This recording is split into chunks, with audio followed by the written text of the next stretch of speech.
Hey friends, Catherine here. It's not spring yet, and I really want it to be, so I thought we'd do something a little bit different today. Instead of talking about, instead of doing art, I thought we might talk about bees. I'm a beekeeper, and I thought we might do a series on talking about bees and the different subjects that come up with it. So this first episode is going to be about bees and their keepers and the relationship between them. Bees have such short lifespans, the longest of the worker lifespans being about 4 months, and the shortest being down almost to 4 to 6 weeks, that they don't remember you. They see you so fewly. A single bee might see you 3 or 4 times in its life. It doesn't know you, but that doesn't mean that you don't know it. You can remember how that hive behaves. It's got all the same genetics. So the hive, the colony, is a single entity in itself, and it will have behaviors that you can know and that it can learn from you. A single bee won't remember you, but the colony will. So it's important to keep that in mind, and to keep in mind what the bees need when you're a beekeeper. That's one of the most important things, because if the bees aren't getting what they need, they aren't going to be healthy, they aren't going to stick around. They can, and do, just up and leave if they aren't getting their needs met. So what the bees need is one of the first things you should consider as a beekeeper. The kind of hive you use, it just needs to meet the bees' needs. It needs to be big enough for the bees to expand. It needs to give them space to draw comb and store honey and raise brood, give them good airflow. Everything else is things that are meant to give you, as a beekeeper, the better relationship with those bees. So in my opinion, after the beehive, the most important thing is being comfortable. Not being comfortable working with the bees, but being comfortable while you are out there working with the bees, which I know doesn't sound like a big distinction, but it really is. Being comfortable with the bees means not being afraid. But being comfortable while you're out there working with the bees means not getting heat stroke.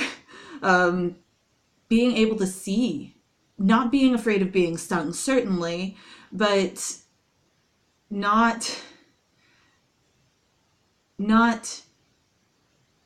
hurting yourself in the process. Because if you're uncomfortable, you're not going to be concentrating on what you're doing, and that will have a detrimental effect on the experience that you're having, and how much your visit to the hive is benefiting those bees. So in that regard, you need to make sure that you're comfortable. If you're afraid of getting stung, for people who are afraid of getting stung, that can sometimes mean wearing a full body suit, having duct tape wrapped around the edges of your gloves so that bees can't get inside your gloves, and around your ankles so that they can't get between your socks and your pants. And if that's what you need to do to be comfortable, absolutely do it. Personally, I get way too hot in those. I start sweating, it fogs up my glasses, and I can't see. And not being able to see is the worst thing for me. So I don't wear a suit when I beekeep, because it makes me less comfortable than worrying about being stung does. I'm not worried about being stung. I'm worried about getting too hot and passing out. Because when it's above 102 degrees, well, you really shouldn't be in your beehives, but sometimes it's necessary. Sometimes you don't have a choice. So you have to be comfortable.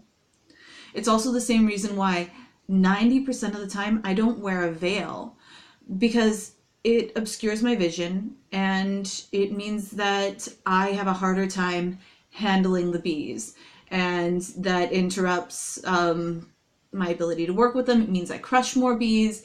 It means I'm uncomfortable, and I'm more likely to get stung if I'm wearing a veil than if I'm not. There are exceptions to that, of course. If the weather's bad, if the bees are getting ornery, I'll put a veil on. Because if the bees are feeling threatened or not having a good day, it ups that getting stung factor, and then that takes over the not being able to see things. So it's a balancing act. But being comfortable, you've got to be comfortable when you're working with your bees. If you're not comfortable, then find something that is comfortable, because you can't do it. You can't do it if you're not comfortable, and it'll make the whole experience of working with them awful. Now that brings me to, we mentioned getting stung a couple times. That brings me to the subject of getting stung. That is almost universally the first question people ask when they first find out I'm a bee stinger or beekeeper. They almost always ask, but don't you get stung? And the answer to that, of course, is yes, absolutely, I do. Not as often as other beekeepers do. I'm a fairly cautious beekeeper, in spite of the fact that I don't wear that much protective clothing. I do wear latex gloves and things. But I am a fairly cautious beekeeper. So I try my best not to crush bees. I try to keep a eye on the hive. I try to keep a nose out, because you can smell when they are getting upset. So I average between 5 and 10 stings a year. Some years more, some years less, but between 5 and 10 stings a year. And that is low for some beekeepers and high for others. It really depends on your style. But yes, absolutely, I get stung. And if you're thinking about beekeeping and haven't decided on it yet, be aware of that. Weigh whether or not getting stung is going to be worth keeping bees. For me, it is.